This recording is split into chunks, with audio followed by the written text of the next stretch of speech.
Hey everyone, and welcome. Today, we are tackling a word that is so familiar we barely even think about it anymore, grace. But we're going to crack it open, because it turns out this one little word unlocks an incredible story that's been woven through history, through language, and right into the heart of faith. So let's just start right there. I want you to think for a second. When I say the word grace, what's the very first thing that pops into your head? For a lot of us, it's something pretty specific. And yeah, it's usually this: unmerited favor. Simple, clean, 2 words. It's what we were all taught, and look, it's not wrong. But it's just the tip of the iceberg. What if that simple definition is just the entry level? What if the real, mind-blowing meaning of grace is actually a kind of code, hidden in plain sight inside the ancient Hebrew and Greek words we just translate as grace? All right, to crack that code, we have to go way back. We have to start in the Old Testament, where the whole blueprint for grace is built on 2 foundational Hebrew words.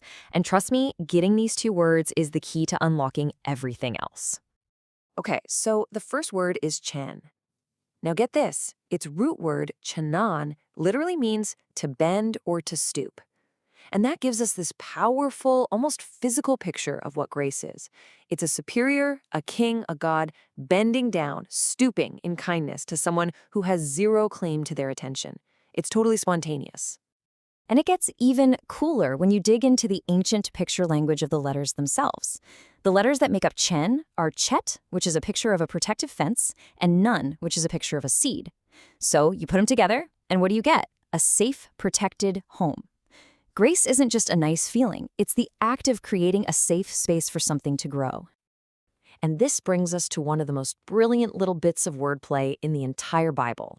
The story says that Noah found chen, grace, in the eyes of God.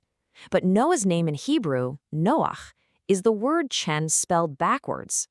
The story is hinting that he found this grace, this safe place, by resting in God's provision, not by trying to earn it. Now that's chen. But there's a second word, and it's a big one, chesed. And this is a whole different flavor of grace.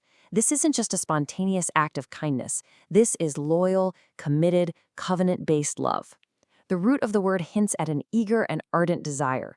This is the kind of grace that sticks around, because it's based on a promise. It's love with grit. So, let's put them side by side. Here's how they work together. Think of it like this. Chen is the spontaneous favor that starts the relationship. It's the initial bending down. But chesed is the loyal, covenant love that keeps the relationship going, especially when one side messes up. One is the proposal, the other is the lifelong vow. Now, this isn't just a language lesson, right? These ideas are the engine driving some of the most famous stories in the Old Testament, which, by the way, proves that grace was never just a New Testament thing.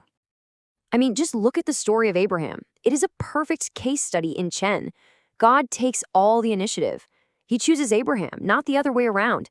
And notice, the blessings and promises are all given before Abraham does a single thing to deserve them. And even when Abraham makes some pretty big mistakes, this grace keeps the relationship on track. It's pure, initiating, unearned favor.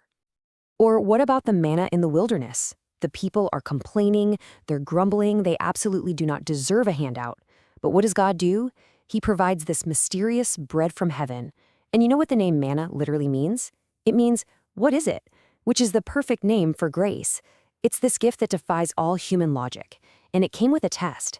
Could they trust in a daily provision they couldn't possibly control or earn? Okay, big shift here. These powerful Hebrew ideas of chen and chesed eventually have to make a journey. They have to move into the Greek-speaking world of the New Testament. And the one Greek word they chose to carry all that meaning, well, that choice added a whole new, fascinating layer to the story. And that word was charis. Now, if you were living in the 1st century, the word charis was already part of your vocabulary. It can mean beauty or charm, it can mean a gift, and it could also mean the thanks you owed for getting that gift. But it's that second meaning, the gift, that's going to change everything. You see, the whole Roman world ran on a system of patronage. A rich, powerful person, a patron, would give a charis, a gift or a favor, to a client. But here's the catch. That gift was never, ever free. It created a lifelong obligation. The client was now expected to respond with pistis, which means total faithfulness, unwavering loyalty to their patron. The gift demanded a response of your entire life. And this is where the genius of Jesus' teaching just explodes onto the scene. He takes this cultural understanding of charis, this idea of a gift that demands your total loyalty, and he uses it to completely flip the world's entire economy of earning and merit and obligation right on its head. Just think about that parable of the vineyard workers. You've got guys who worked all day in the blazing sun, and you've got guys who showed up for the last hour, and they get paid the exact same wage. It's outrageous. It's a scandal. But it perfectly illustrates the economy of grace. The payment isn't a wage you earn. It's a gift based entirely on the shocking, over-the-top generosity of the giver. And then there's the parable of the unforgiving servant. It's just mind-blowing. A guy is forgiven a debt of 10,000 talents, an amount so huge it was literally unpayable, an astronomical sum. But then he turns around and refuses to forgive a coworker a tiny, totally repayable debt. And the point is crystal clear. When you receive a grace that immense, it should fundamentally rewire you. The forgiven have to become forgiving. So, what does this all mean for us right now? Well, this is where the Apostle Paul comes in and just blows the doors off the whole thing. He explains that grace isn't just a one-time legal pardon that changes our status from guilty to not guilty. No, it's an active, dynamic power that is meant to completely transform our lives from the inside out. Paul gives us this incredible four-dimensional view of grace. It's forensic. Yeah, it's a legal declaration of forgiveness, but it's also organic. It gets inside us and renews our hearts. It's dynamic. It gives us spiritual gifts to actually serve other people. And it's sustaining. It gives us the strength to get through the hard stuff. It hits every single part of who we are. To show just how powerful this grace is, Paul sets up this stunning comparison. He starts with a negative. He says, look at the devastating power of one single act.